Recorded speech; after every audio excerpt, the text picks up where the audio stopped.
Assalamu alaikum. So, my dear students, today I am talking to you about the negative capability of John Keats. So, first of all, we should know that what is negative capability. Negative capability is also associated with Shakespeare, but now we are talking here about John Keats. So, negative capability means that poet negates his own self and becomes the part of very object which he is describing.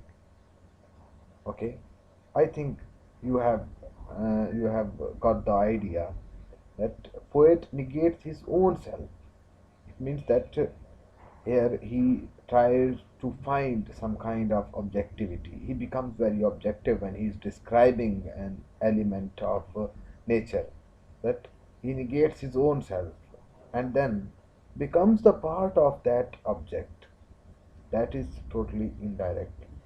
That he becomes the part of that object indirectly. Directly he is negating, but indirectly he has become the very part of that object.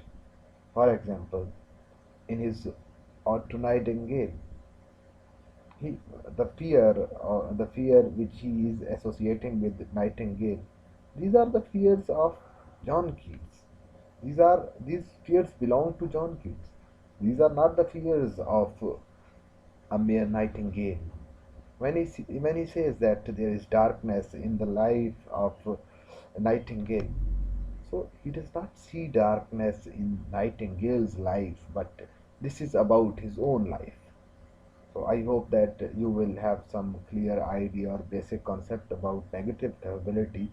So I will suggest that you should go from the Ode to Nightingale, and especially when he is describing the dwelling place of Nightingale, and then the night scene and the darkness. So all these objects which he is associating with Nightingale and the fears of Nightingale and the life of Nightingale, all those fears are his own, but not of Nightingale.